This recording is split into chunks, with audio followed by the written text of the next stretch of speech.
მოგესალმებით. დღეს ვისაუბრებთ შუა საუკუნეების ვაჭრებზე. და დამიჯერეთ, ეს ამბავი ბევრად უფრო დრამატულია, ვიდრე წარმოგიდგენიათ. ეს არ არის უბრალოდ ისტორია კიდვა-გაყიდვაზე, არამედ ნამდვილი ბრძოლაა გადარჩენისთვის. ბრძოლა, რომელმაც ფაქტობრივად შექმნა ის სამყარო, რომელშიც დღეს ვცხოვრობთ. აბა ერთი წამით დაფიქრდით. უდისმე გიოცნებიათ, რომ შუა საუკუნეების ვაჭრი ყოფილიყავით?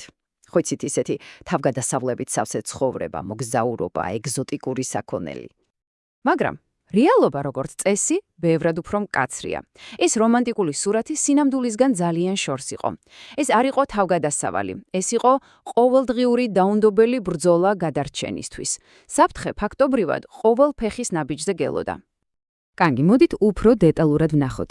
დავითხოვთ იმით, თუ რა საფრთხეებით იყო სავსე ვაჭრის ცხოვრება. რასთან უწევდათ მათ ყოველდღიურად გამკლავება? აი, უბრალოდ წარმოიდგინეთ. თვეები გზაში. გზები, როგორც ასეთი, ფაქტობრივად არ არსებობს. უფრო ტალახიანი ბილიკებია. ხიდები ჩანგრეულია. შენი ურემი კი შეიძლება ნებისმიერ მომენტში გაფუჭდეს სადღაც უკაცრიელ ადგილას. ნამდვილი ლოჯისტიკური კოშმარი იყო, სადაც თვითონ გზავრობის პროცესი იყო შენი მთავარი მტერი. მაგრამ, იცით, ბუნებრივ დაბრკოლებებზე ბევრად უარესი ადამიანები იყვნენ. რა თქმა უნდა, გზებზე მძარცველები და ბანდიტები გელოდნენ, მაგრამ ხშირად ყველაზე დიდი საფრთხე თავად მმართველებისგან მოდიოდა. წარმოიდგინეთ, ყოველი ფეოდალის მიწაზე გადასვლისას ახალი გადასახადი, ანუ ბაჟი ხდებოდა.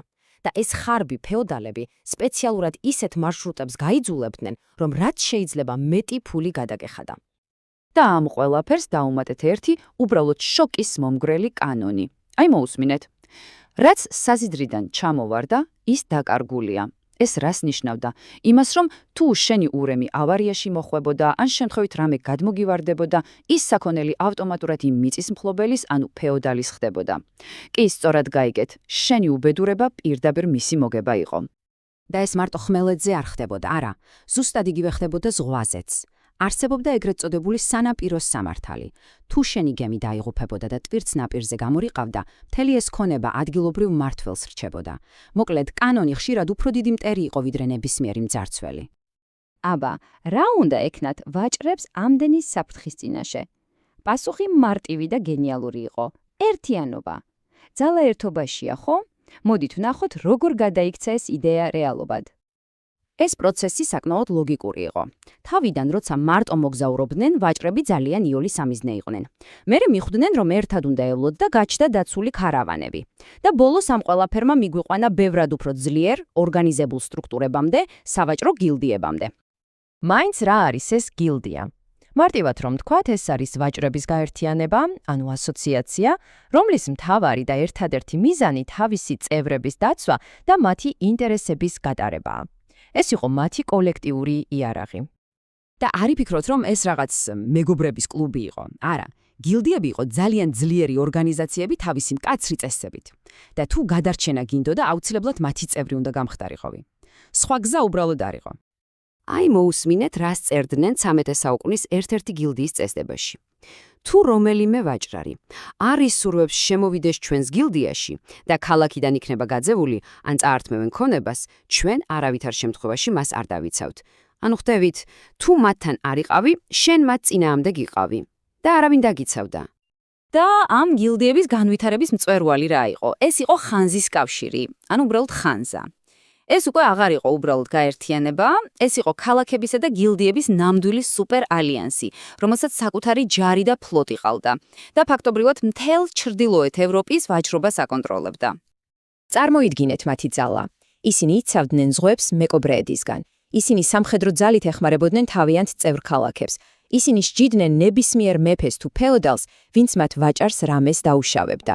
და რაც მთავარია, მათ შეეძლოთ ნებისმიერი ქვეყნისთვის დამანგრეველი სავაჭრო ემბარგო დაეწესებინათ. ფაქტობრივად, ეს იყო სახელმწიფო სახელმწიფოში, საკუთარი წესებით.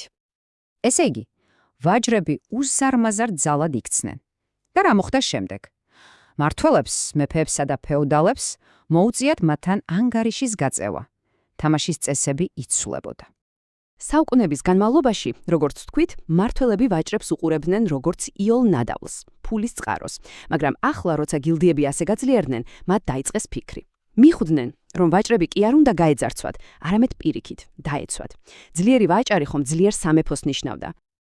და აი ამ ახალი აზროვნების საუკეთესო მაგალითი. დაახლოებით 1300 წელს საფრანგეთის მეფე ფილიპე მეოთხე გამოსცემს ბრძანებას, რომელიც იმ დროისთვის წარმოუდგენლად ჟღერდა. მოусმინეთ, თუ რომელიმე ვაჭარი მიიღებს რაიმე ზარალს ქურდებისაგან, ყაჩაღებისგან, ჩვენ ავანაზღაურებთ ამ ზარალს, საკმარისად მივიჩნევთ ვაჭრის ფიცს. ხვდებით? მეფე ზარალს ანაზღაურებდა და ამისთვის მხოლოდ ვაჭრის სიტყვა იყო საკმარისი. მოკლედ, მოხდა რევოლუციური ცვლილება. თუ ადრე წესი იყო ვაჭრარი ნადავლია, ახლა ახალი წესი დამკვიდრდა. ვაჭრარი პარტნიორია და ამან ყველაფერი შეცვალა. კარგი. და ბოლოს, მოდით ეს ყველაფერი ჩვენს დრომდე მოვიტანოთ.